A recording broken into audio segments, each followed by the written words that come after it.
et bienvenue à cette série de 3 capsules qui traiteront des troubles des conduites alimentaires. Cette première capsule est une introduction et abordera les thèmes du poids, son lien avec la santé ainsi que l'image corporelle. La deuxième capsule traitera de l'anorexie mentale et la troisième capsule abordera la boulimie et l'accès hyperphagique en plus d'aborder d'autres troubles qui ne sont pas répertoriés dans le DSM-5. Dans cette capsule, nous traiterons donc du poids, de la santé, de l'image corporelle, ensuite du poids naturel ou d'équilibre et finalement l'indice de masse corporelle. Le lien entre le poids et la santé est complexe. Une idée qui est largement véhiculée et qui est seulement en partie vraie est que le poids et la santé, tant physique que mentale, sont liés et s'influencent mutuellement. Effectivement, à l'intérieur de certaines valeurs relatives, le statut pondéral fait partie des facteurs qui peuvent contribuer au maintien de la santé. Une bonne santé aide à maintenir un poids qui nous permet de mener une vie satisfaisante. Par exemple, un trouble mental peut mener à un gain de poids à cause de la modification des habitudes de vie ou les effets secondaires des médicaments, ce qui peut prédisposer à des problèmes métaboliques. Nous allons nuancer ce lien au fil de la capsule et voir qu'il n'est pas si linéaire qu'on peut le croire. Lorsque le poids se situe en dehors de certaines valeurs relatives, si on a un surplus de poids ou un poids insuffisant, c'est davantage associé à différents problèmes de santé. Par exemple, un surplus de poids augmente le risque de souffrir de certains troubles, notamment le diabète, l'hypertension et même certaines formes de cancer. À l'opposé, un poids insuffisant représente également un risque. Effectivement, on voit une augmentation de la possibilité de souffrir de plusieurs problèmes comme l'anémie, l'ostéoporose ou dans des cas plus extrêmes, un trouble cardiovasculaire qui peut occasionner la mort. Le poids serait également associé à la santé psychologique. Dans une enquête sur le poids et la santé des adultes québécois menée par l'Institut national de la santé publique du Québec, on remarque une association entre l'obésité ou le fait d'avoir un poids insuffisant, ainsi que plusieurs problèmes psychologiques comme une faible estime, de la détresse psychologique, des troubles d'humeur et les troubles anxieux, ainsi même que les idées suicidaires. On remarque aussi de façon générale une moins bonne perception de son état de santé physique ou mental. La direction du lien n'est cependant pas claire. Est-ce que c'est le statut pondéral qui a un impact sur la santé ou l'inverse? Quels sont les autres facteurs que le poids qui influencent l'apparition des difficultés psychiques? Une autre question se pose, est-ce réellement le statut pondéral qui a un impact sur la santé mentale ou bien la perception de son image qui influence notre santé psychologique, perception qui est d'ailleurs largement influencée par notre environnement? Plusieurs cas de figure sont possibles. En résumé, il faut interpréter ces résultats avec prudence et pas associer automatiquement le statut pondéral à la santé. De nombreux autres facteurs sont à considérer dans l'apparition des problèmes. Si des études nous indiquent que l'obésité peut augmenter le risque de certains troubles, le fait d'être gros n'implique pas forcément d'être en mauvaise santé. Ce qui ressort de plus en plus dans les discours actuels des experts, c'est que le poids sur la balance a moins d'impact sur la santé que ce qui est véhiculé dans l'espace public. Effectivement, il y a un large éventail de facteurs qui ont beaucoup plus d'impact sur la santé que le poids corporel, comme la qualité de l'alimentation, l'activité physique, le tabagisme et la qualité du sommeil. Ce discours axé sur l'atteinte et l'adoption d'un poids dit santé peut devenir lui-même un facteur qui nuit à la santé de plusieurs façons, soit en menant les personnes à adopter des comportements nocifs pour la santé comme la prise de produits amaigrissants ou en diminuant l'estime personnelle. Ainsi, il est important d'axer nos interventions non pas sur le poids, mais sur les habitudes de vie afin de favoriser la santé tant physique que mentale. Il est donc possible d'être gros et en santé. Des propos comme ceux rapportés par le Journal de Montréal en août 2021, comme quoi l'obésité santé, ça n'existe pas, est considéré par certains experts comme un message toxique qui alimente la grossophobie et qui a un impact dommageable pour les personnes grosses au plan de leur santé mentale. Ce genre de message véhicule l'idée que les personnes grosses sont un problème de santé publique, ce qui est plutôt déshumanisant.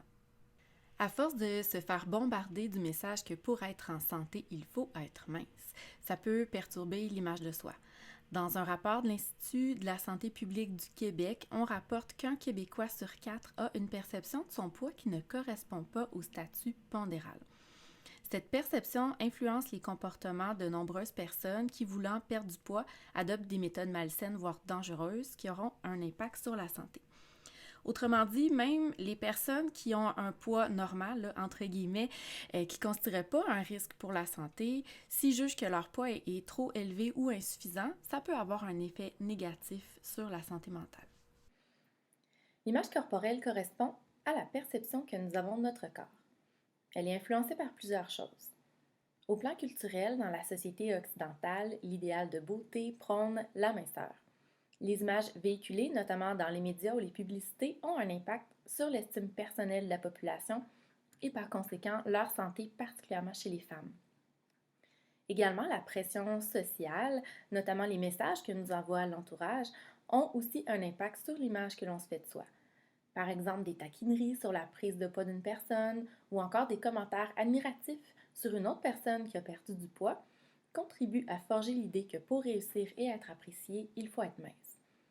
Ce sont deux exemples d'éléments qui peuvent contribuer à développer une image corporelle négative et de la détresse chez une personne. La personne peut avoir une perception erronée de son poids, sentir de la honte, se déprécier.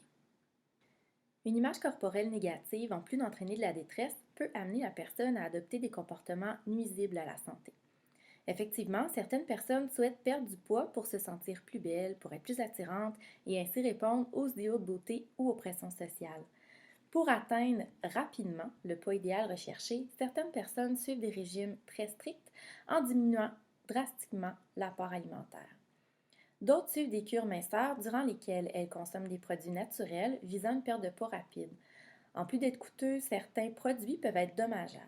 Par exemple, en 2017, Santé Canada a émis une mise en garde, même si ces cas sont rares, sur la possibilité de lésions graves au foie suite à la consommation d'extraits de thé vert.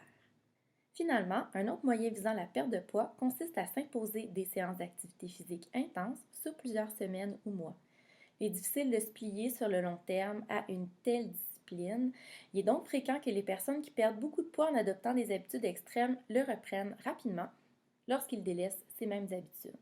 En résumé, en plus d'affecter négativement le moral et l'estime de soi, ce genre de pratiques comporte des risques pour la santé et sont peu susceptibles d'être efficaces à long terme. Pour mieux cerner l'étendue du phénomène, je vais vous donner un exemple concret. Lors d'une enquête sur la santé de la population québécoise, 43% des femmes déclarent être en surpoids. En fait, 16% d'entre elles ont un poids normal. Parmi ces femmes, 10% d'entre elles utilisent des méthodes nuisibles pour la santé pour maigrir. La détresse relativement au poids ou à l'image corporelle est présente chez de nombreuses personnes dont le poids est considéré comme normal. Ainsi, la détresse est donc associée à l'image corporelle négative et non pas uniquement au statut pondéral en tant que tel. Ces préoccupations à l'égard du poids s'enracinent parfois en bas âge. Selon l'enquête québécoise sur la santé des jeunes du secondaire 2016-2017 menée par l'Institut national de la statistique du Québec, je cite cette enquête puisque les résultats de celle menée en 2022 ne sont pas encore disponibles. On constate que plus de la moitié des jeunes ne sont pas satisfaits de leur apparence, souhaitant une silhouette plus mince ou plus forte. On note qu'environ 45% des jeunes du secondaire, qu'ils soient satisfaits de leur silhouette ou non, ont utilisé des produits, services et moyens amaigrissants comme s'entraîner de façon intensive, sauter des repas ou suivre une diète. On parle ici de satisfaction à l'égard de son apparence, mais j'en profite pour dire que depuis la pandémie de COVID-19, les taux de troubles des conduites alimentaires ont vraiment augmenté selon les experts québécois. Par ailleurs, si vous avez soif d'informations, je vous recommande de jeter un coup d'œil sur le site équilibre.ca. Dans le même ordre d'idée, toujours dans le but de favoriser une relation saine avec l'alimentation et l'image corporelle, on parle de plus en plus de poids naturel ou de poids d'équilibre. Ce terme fait référence à un poids de base relativement stable qui serait unique à chacun, dans lequel une personne ressent un bien-être physique et psychologique. Il serait atteint lorsque la personne s'alimente à sa faim, avec une alimentation variée et fait l'activité physique régulièrement. La théorie du 7 pointe, élaborée au début des années 80, veut que le corps soit naturellement prédisposé à maintenir un certain poids à l'intérieur d'un intervalle qui est propre à chacun. Le poids naturel ou d'équilibre est influencé notamment par l'hérédité et le métabolisme de base, c'est-à-dire l'énergie qui est dépensée quotidiennement pour nos fonctions vitales comme la respiration et la circulation sanguine. Il compte pour environ 60% de nos dépenses en énergie. J'aimerais ici aborder l'indice de masse corporelle ou IMC puisqu'il se retrouve dans les critères qui permettent le diagnostic notamment de l'anorexie. Selon l'OMS, l'IMC est un outil pour calculer le degré d'obésité. Il permet aussi aux professionnels de la santé de parler le même langage. Cependant, il est imparfait puisqu'il ne tient pas compte de la grosseur de l'ossature, de la masse musculaire, ainsi que de la masse adipeuse et de sa répartition. Ainsi, pour bien estimer les risques liés au poids, l'IMC devra être interprété à la lumière d'autres données, notamment les habitudes de vie. Par exemple, les grands sportifs peuvent avoir un IMC supérieur à la normale à cause d'une masse musculaire importante sans qu'il n'y ait nécessairement de risque pour la santé liée au poids. Un autre élément à mesurer est le tour de taille qui informe la répartition de la masse adipeuse. On s'intéresse au tour de taille puisque l'obésité abdominale spécifiquement est associée à un risque accru de certains troubles de santé, notamment le diabète de type 2. Pour un homme, un tour de taille supérieur à 102 cm ou 40 pouces et chez la femme 88 cm ou 35 pouces représente un risque accru de problèmes de santé. Voyons maintenant le calcul de l'IMC. On prend le poids en kilogrammes divisé par la taille en mètres au carré. Plusieurs sites Internet ou applications font ce calcul et nous avons simplement entré les données en système métrique ou impérial. Je vous laisse prendre connaissance des données du tableau suivant tout en vous souvenant de ce qu'on a parlé précédemment. Donc, l'IMC est une mesure incomplète, à la limite arbitraire, mais je trouve important de vous en parler puisque ça fait partie du langage commun des professionnels de la santé, mais aussi des critères diagnostiques, de l'anorexie notamment. Dans le tableau, tout ce qui a trait à l'augmentation du risque, on se souvient que c'est relatif et c'est aussi beaucoup lié aux habitudes de vie et pas juste au statut pondéral.